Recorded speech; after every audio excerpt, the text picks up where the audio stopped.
Hello, good morning. This is want to come to you today on March 21st, 2016 with three dreams that I had that occurred on the evening of March 19th, and when I woke it was March 20th, 2016.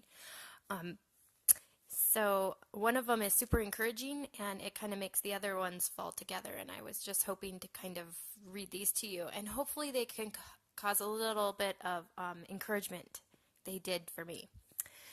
So this first dream, went to an island by Jamaica in the Caribbean, and it was beautiful. The water was amazing there. And when you arrive, the locals would pour water on your head and on your legs and on your feet to wash you upon arriving on this island. And they would rub oil on your head and your limbs, and it was super refreshing.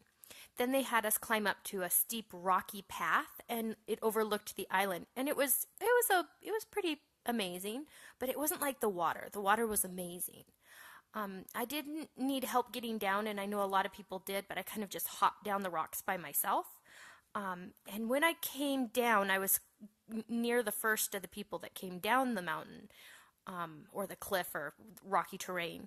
And I saw a young girl, she had to have been maybe 12, and she was talking about how she would like to leave her home island and explore other areas.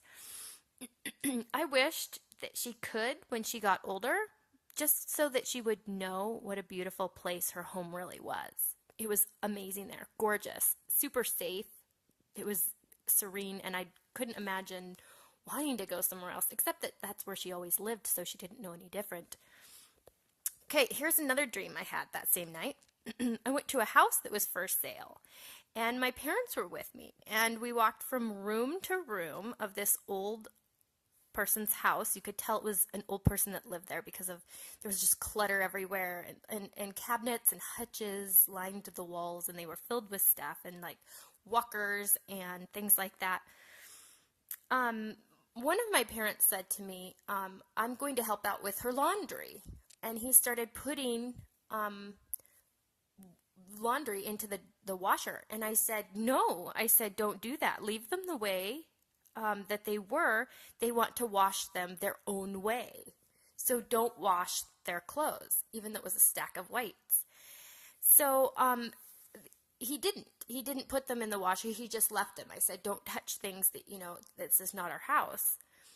And then I went again from room to room. When I went to the bathroom to check things out, I looked across and there was an old woman sitting on a stool next to the sink. And I looked over at her. She kind of took me by surprise.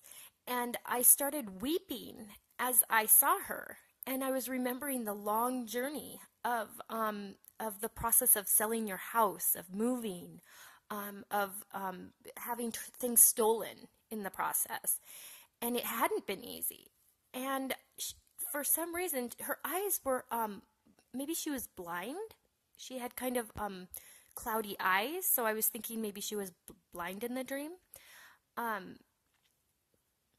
And as I was weeping, I could feel that she felt compassion for me. And she asked what color I would like my eyes to be. I said blue. She opened a box of contacts and she told me to put them in. And I put one blue one in, but thought it might be a trick and maybe it might make me blind. And I wouldn't mind just my own eyes, just as long as they were mine. But anyway, I left the house with both of them in my eyes. And people would stop and notice how blue and beautiful my eyes were. Except I knew that they weren't really mine. I knew that they belonged, they were contacts, so they weren't really my eyes. And I loved my eyes, my real eyes, and the way they saw. Okay, so this brings me to my third dream. I was sitting outside of a sanctuary at a large church. And I don't know, I don't go to church right now because I feel like the Lord has led me out of it. And it's been a while since I have gone. And in this, I've been kind of questioning the Lord. Lord, do you want me to go back? Do you want me to stay out?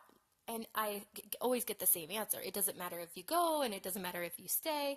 It doesn't matter. Like, he is above all of it.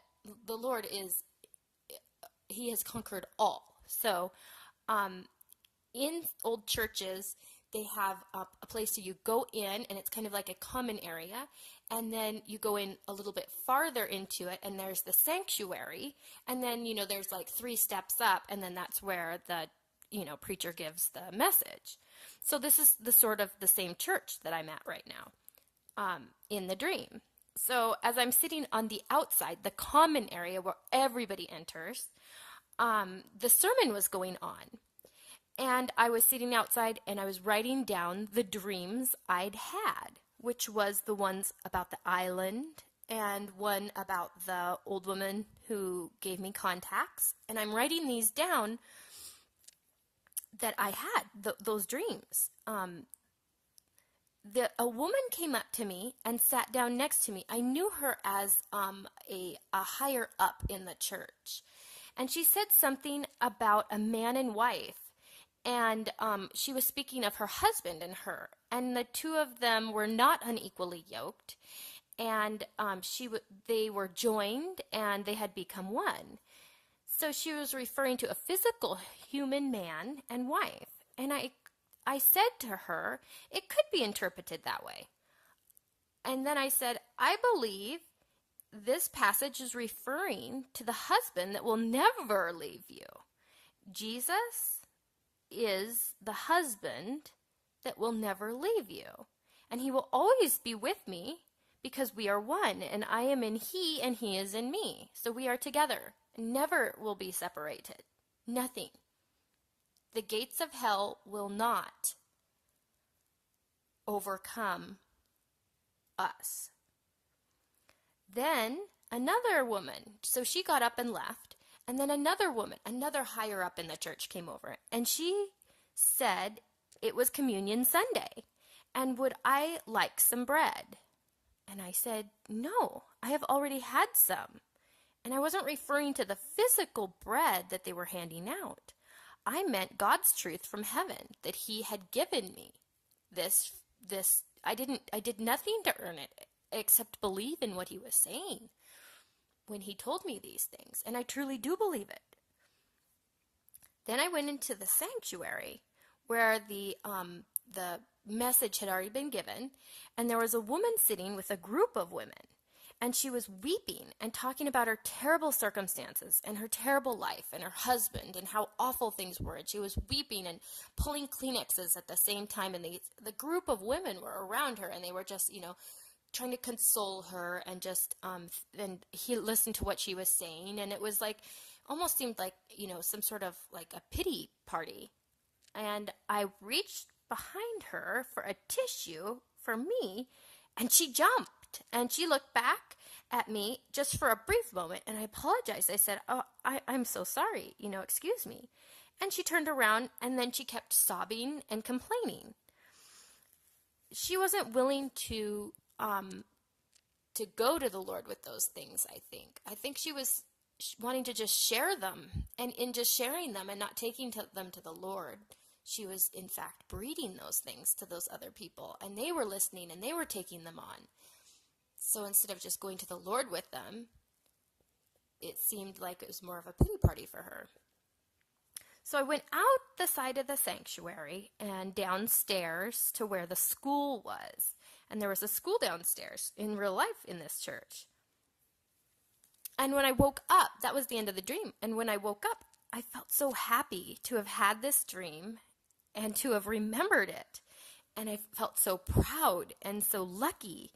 And I've always felt as if I would win like a jackpot at some time. That this was the jackpot. I knew that what I have now and have received from Christ is the hidden manna.